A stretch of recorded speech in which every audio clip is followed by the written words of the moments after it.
Al via questa assemblea elettiva della CNA, lei ha voluto esserci presente, da diversi giorni che è qui ad Agrigento ha potuto un po' vedere l'ambiente, diciamo, l'aria che si respira nella nostra città. Il tema che avete scelto è fra la tradizione e l'innovazione, ecco, due cose che possono sembrare in antitesi ma che insieme vanno verso il futuro.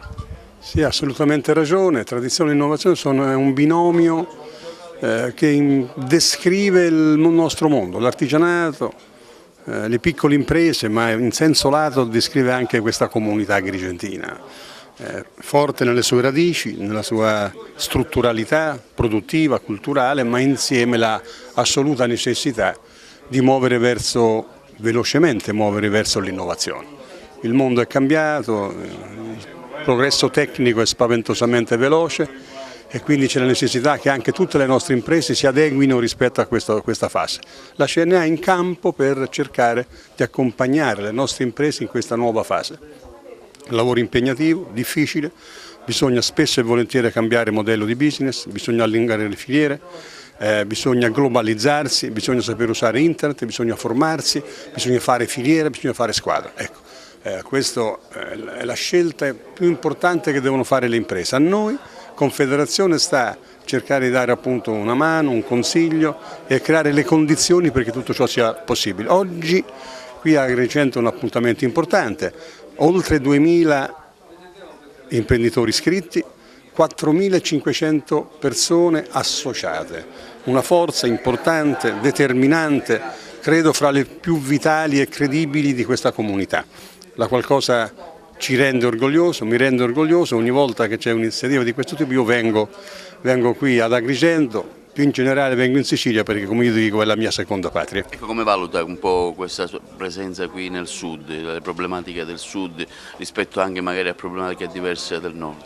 Beh, certamente si avverte diciamo una certa differenza di marcia e tuttavia io sento che il Sud sta in qualche modo reagendo, c'è voglia di fare, ci si apre a nuove prospettive, al turismo, il tasso di sviluppo del turismo di queste zone è impressionante, forse motivato anche dalle crisi diciamo, che abbiamo nel mondo, certamente sì, però vedo giovani al lavoro, le distanze rimangono rispetto alle performance di sviluppo del centro-nord, tuttavia io vedo qualcosa di nuovo. Lo vedo qualcosa di nuovo in Sicilia, ma lo vedo qualcosa di nuovo in un po' tutto il Mezzogiorno, non vorrei essere smentito, no? Però come lei sa, la nassonometria è quasi una scienza, il mio naso mi dice che qualcosa di nuovo si sta muovendo, io in questo mio peregrinare di questa campagna assembleare ho visitato dall'Abruzzo, la Puglia, la Basilicata, la Campania, la Sicilia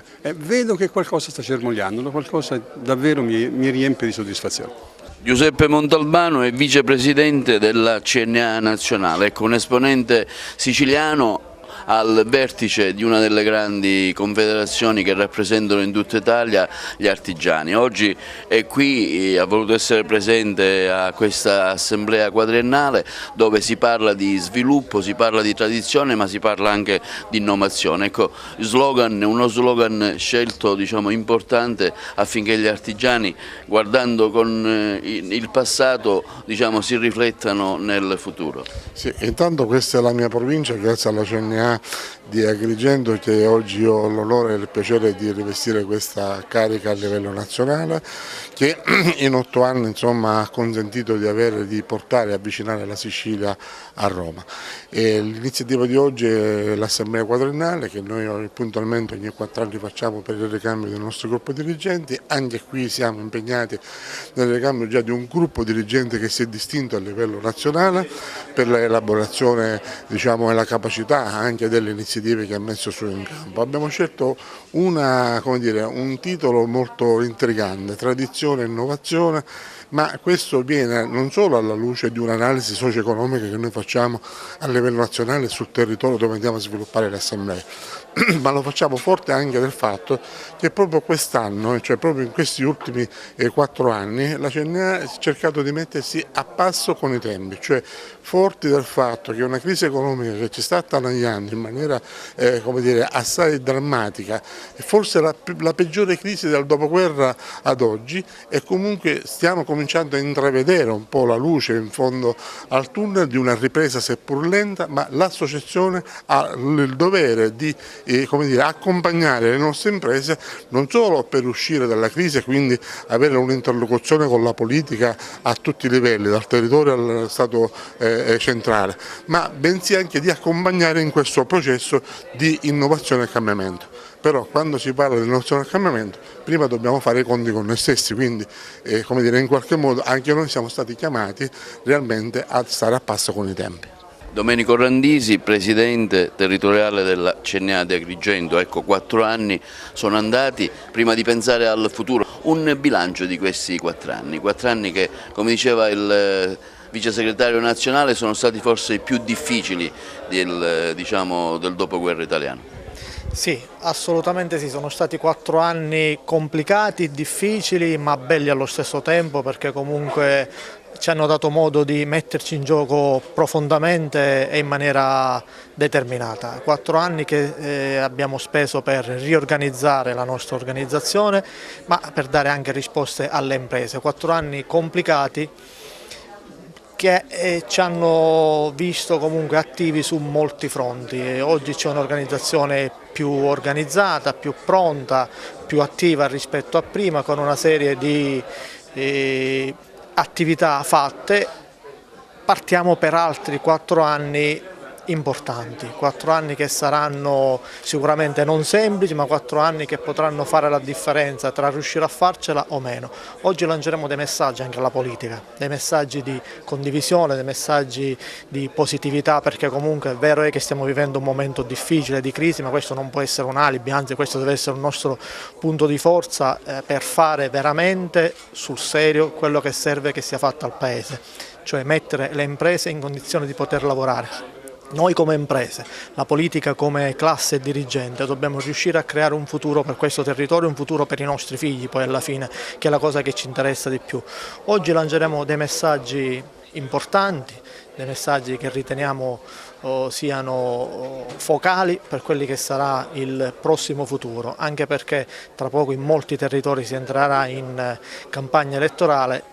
E al di là delle retoriche vogliamo che tutti prendano impegni su cose serie, concrete e fattive, quindi non la solita retorica fatta di promesse, di castelli irrealizzabili, ma cose che siano possibili fare e che poi dobbiamo fare sul serio. Piero Giglione, segretario territoriale della CNA di Agrigento, un'assemblea molto partecipata che ha visto sul piatto numerose tematiche, numerose problematiche, non solo prettamente siciliane ma anche nazionali. Ecco, dopo 4 anni quale sarà il futuro della CNA?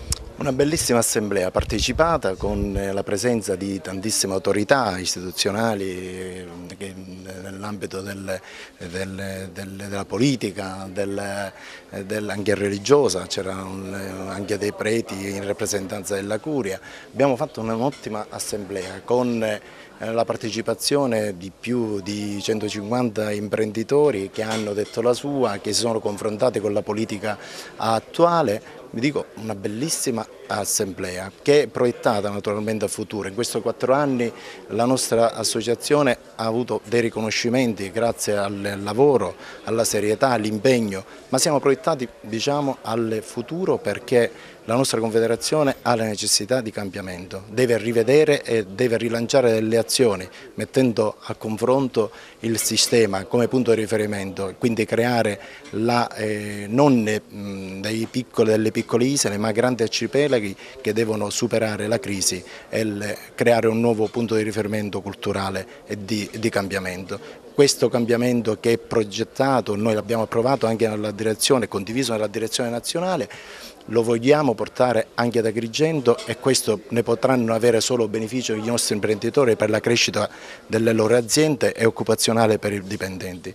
Io dico che insieme possiamo raggiungere ottimi risultati e la partecipazione e la coesione di tutti, il tessuto economico, produttivo e politico di questa provincia può dare risultati al nostro sistema CNA, tra virgolette, ma anche agli imprenditori della nostra provincia. Mario Filippello è il segretario regionale della CNA Sicilia, che è voluto essere presente a questa assemblea quadriennale della CNA di Agrigento e segue da molto da vicino le tematiche siciliane. Ecco come vede un po' la situazione dell'artigianato un po' in Sicilia. Abbiamo passato anni difficili, vi sono però segnali incoraggianti di una ripresa dei settori vitali dell'artigianato siciliano, di quei settori che possono assicurare alla nostra regione prospettive di sviluppo e di occupazione, l'agroalimentare, lo stesso manifatturiero, l'artistico, i settori che anche in provincia di Agrigento sono più dinamici e più capaci di assecondare e connettersi al cambiamento. Sono quei settori che possono determinare la svolta nella nostra regione, la svolta che è necessaria ed urgente, di mettere al centro il lavoro produttivo, di mettere al centro il lavoro nelle imprese, di mettere al centro le imprese che possono essere il futuro per l'occupazione, non solo per l'occupazione, per l'intera regione siciliana. Insomma, le vede positivo o no, Segretario? Ma dopo questi anni difficili credo che ormai ci avviamo ad un assestamento che mette al centro alcuni soggetti nuovi. Un solo dato: vi sono sempre più giovani che guardano all'impresa, al fare impresa come prospettiva per il loro futuro anche nella nostra regione, e questo è un segnale importante e positivo per le comunità dei nostri territori, a partire dalla provincia di Agrigento, per l'intera Sicilia e per l'intero Paese. Francesco Di Natale, il presidente regionale della CNA per i settori commercio e turismo, è presente qui ad Agrigento a questa assemblea quadriennale. Il vostro è un settore estremamente importante. Ecco, come, a parte questa presenza ad Agrigento, dico, come valuta un po' questo momento per le imprese artigiane e quale pensa possa essere il futuro? Ma il futuro è un problema, dovremmo avere la sfera di cristallo. Certo è un momento molto particolare. Oggi noi stiamo celebrando l'assemblea quadriennale, si parla di tradizione, lead line tradizione e innovazione.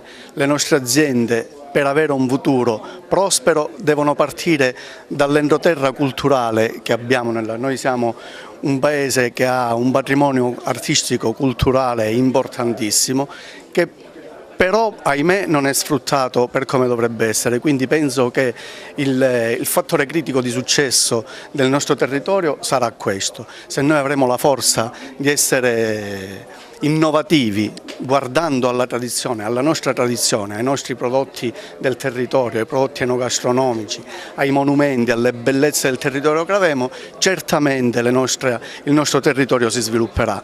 È importante altresì che però chi ci governa sia contestualmente connesso alle nostre prospettive, alle prospettive delle nostre aziende, perché altrimenti questo scollamento tra il territorio, le attese legittime del territorio e invece le azioni strategiche che vengono messe in atto, in campo da chi ci governa non siano collegate, non potremo avere un futuro prospero. Questa è un'assemblea che stiamo celebrando, che darà una classe dirigente connessa con il territorio, che saprà fare sicuramente bene e che cercherà di porre all'attenzione di chi ci governa le problematiche della nostra terra. Ha voluto dare il suo saluto a questa assemblea quadriennale anche il sindaco della città. Oggi, diciamo, un momento importante che richiama tanti artigiani di tutta la provincia, non solo, ma anche vertici regionali. Ecco, allora è spontanea una domanda: il vostro comune quale tipo di politica ha fatto e farà, intenderà fare per favorire un po', diciamo, l'offerta del settore artigiano? Ma noi per esempio in Agrigento vedo che l'elemento di spontaneità che si lega ad alcuni settori in maniera particolare sia venuto fuori quasi, diciamo, per una sorta di destino preordinato. Nella realtà associazioni che mettono insieme artigiani, che ricordiamocelo è un popolo operoso ma anche molto silenzioso, perché storicamente attraverso anche le forme intermedie di organizzazione non è stato mai capace, diciamo, di fenomeni di aggressività. Però credo che in un tempo in cui bisogna mettere insieme innovazione e artigianato come sfida per il prossimo futuro, perché le realtà che noi vogliamo sono realtà sostenibili, l'elemento nodale deve stare da un lato nella necessità di avviare start-up che possono trovare nelle associazioni organizzate l'adeguato sostegno e i comuni ci mettano del proprio. La domanda sua a questo punto potrebbe essere: e cosa ci mettono i comuni? In questo momento, nella generalità dei casi, vuoi perché non si è nelle condizioni di fare delle attività di agevolazioni dal punto di vista fiscale, ma per una semplice ragione, perché i comuni oggi hanno autonomia finanziaria ma non hanno autonomia fiscale, hanno un'autonomia fiscale che è pressoché mortificata. E allora qui non è solo un problema di artigiani, c'è il problema di ripensamento della finanza locale. Pierfilippo Spoto non poteva mancare a questa assemblea, chiaramente lei è un responsabile del settore del turismo, un settore sicuramente trainante e importante per il futuro degli artigiani, non solo gli artigiani, un po' di tutto il comparto regionale economico. Sì, assolutamente, tra l'altro in un sistema turismo che come sai noi abbiamo spinto negli ultimi 20 anni, che è quello del turismo relazionale, dove oggi per turismo relazionale si intende il turismo esperienziale e quindi significa interagire spesso con degli artigiani, con delle imprese, quindi è diventato parecchio importante oggi portare i nostri ospiti dentro il backstage delle nostre imprese. Questa è diventata un'esperienza che è più importante di un souvenir e quindi siamo anche qui oggi per fare la nostra parte. Speriamo di portare, grazie a CNA, avanti questo progetto che abbiamo già presentato, studiato assieme. Penso può essere uno strumento molto importante CNA per poter veicolare questa idea che ormai nell'area interna agrigentina funziona, nei Sicani soprattutto, ma potrebbe essere un importante progetto pilota da veicolare un po' ovunque in Sicilia.